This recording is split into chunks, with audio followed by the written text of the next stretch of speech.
ভারতবর্ষের মানচিত্রের ওপর দাঁড়িয়ে আমি পথ হারিয়ে ফেলেছিলাম।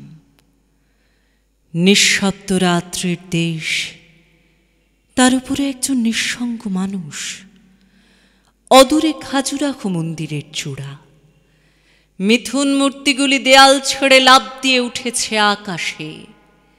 নীল মখমলে শুয়ে নক্ষত্রদের মধ্যে চলেছে নৈসর্গিক প্রেম। আমি যে কোনো দিকে যেতে পারি, অথচ আমার কোনো দিক নেই। ভারতবর্ষের মানচিত্রের ওপর দাঁড়িয়ে আমি পথ হারিয়ে ফেলেছিলাম। সেই দিনটি ছিল বর্ষণ সিক্ত।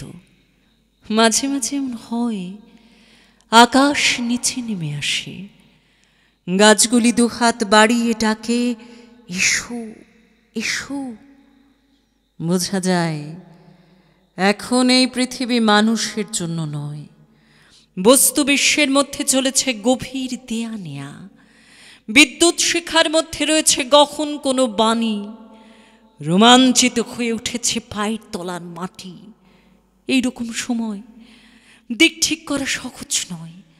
আমি পা বাড়িয়ে থাকি, কিন্তু কোন দিকে যাব জানি না। ভারতবর্ষের মানচিত্রের ওপর দাঁড়িয়ে আমি পথ হারিয়ে ফেলেছিলাম। দেখি জলে ভাসছে গোলাপি শাড়ি পরা বধূটির শব। তার পায়ের আলতা ধুয়ে যায়নি, তার হাত ভর্তি সবুজ কাচের চুড়ি, তার ওষ্ঠ অথর তীব্র বিশ্বের দাহে নীল। যারা সহজে চিৎকার করে তারাও চারিদিকে দাঁড়িয়ে স্তব্ধ।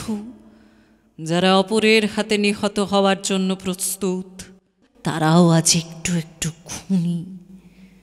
এ দিঘির কাছে সে প্রত্যেক দিন তার মনের কথা বলতে আসত। তার তীব্র দুঃখ ছিল না, তার তীব্র সুখ ছিল না। সে শুধু চেয়েছিল মাঝারি ধরনের বেঁচে থাকতে। একটা কোনো জায়গা থেকে তো তার মৃত্যুর জন্য উত্তর খুঁজে আনতে হবে। কোন দিকে, কোন দিকে? ভারতবর্ষের মানচিত্রের ওপর দাঁড়িয়ে আমি পথ হারিয়ে ফেলেছিলাম। ঝাঁসি, হায়দ্রাবাদ, নাগপুর, কানপুর, এলাহাবাদ, বিভিন্নমুখী বাস গোল হয়ে ঘিরে ফোঁস ফোঁস করছে। যে কোনো একটা লাফ দিয়ে উঠে পড়লেই হয়। কিন্তু কেন আমি নাগপুর না গিয়ে এলাহাবাদ যাব না? অথবা হায়দ্রাবাদ না গিয়ে ঝাঁসি না যাবার কোন যুক্তি আছে? ঠিক এক জায়গাতেই যাবার গাড়ি ভাড়া। আমাকে একবারের বেশি দুবার সুযোগ দেওয়া হবে না। আমাকে পাঠানো হয়েছে মাত্র একটি জীবন কাটাবার জন্য।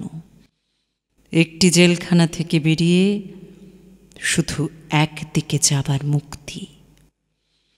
চোখ বুজে ঝুলির মধ্যে হাত ঢুকিয়ে শুধু একটি কাগজের টুকরো। আমি চোখ বুঝলাম। এইরকম সময় মানুষ চোখ বুজে চুপ করে দাঁড়িয়ে থাকে এবং বৃক্ষের মতন স্থাণু হয়।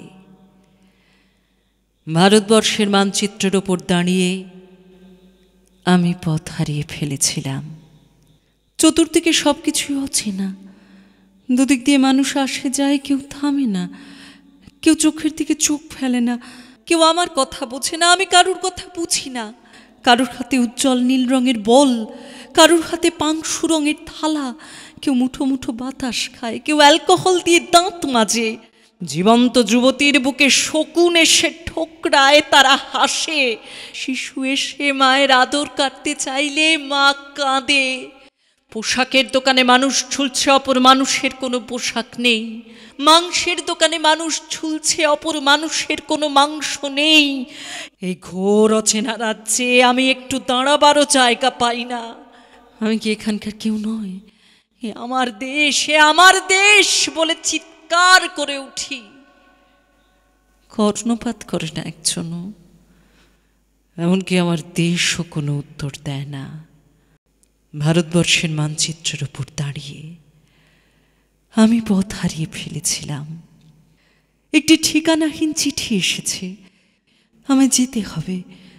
যেমনভাবে মৃত্যুর নির্ভুল চিঠি আসে, কিন্তু মৃত্যু কারোর জন্য অপেক্ষা করে না। আমার জন্য একজন প্রতীক্ষায় বসে আছে।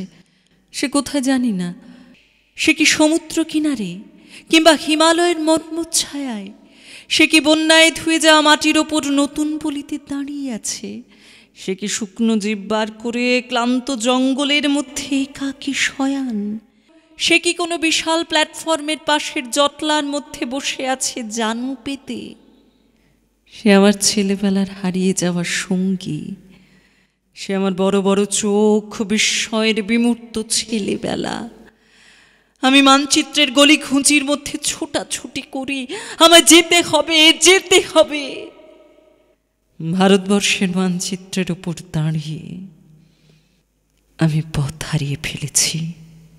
সে ধান ক্ষেতের জায়গায় এখন ধান ক্ষেত নেই, সেই নদীর ভিতরে নেই নদী, নগর উড়ে গেছে শূন্যে, সেখানে সব ছাদ খোলা মানুষ, সেই একই মানুষের মধ্যে অন্য মানুষ। রক্ত ছড়ানো গোধূলি আকাশের নিচে এক অলিক দেশ। একদিন যারা অনুসরণকারী ছিল, আজ তারাই পলাতক। মহাকুর্মের পিঠে এক অন্ধ লিখে যাচ্ছে ইতিহাস। এক জননী তার প্রতিটি সন্তানের জন্য একটি করে মুরগির ডিমও প্রসব করতে পারেনি। এই তার ক্ষেত। যেখানে স্থাপত্য ছিল সেখানে আজ সুড়ঙ্গ। যেখানেই যাই সেখানেই শুনি এখানে নয়, এখানে নয়। অথচ কোথাও তো হৃদয় থাকবে এবং তার মধ্যে ভালোবাসা। বিজন নদীর ধার দিয়ে আমি হেঁটে চলেছি উৎস কিংবা মোহনার দিকে।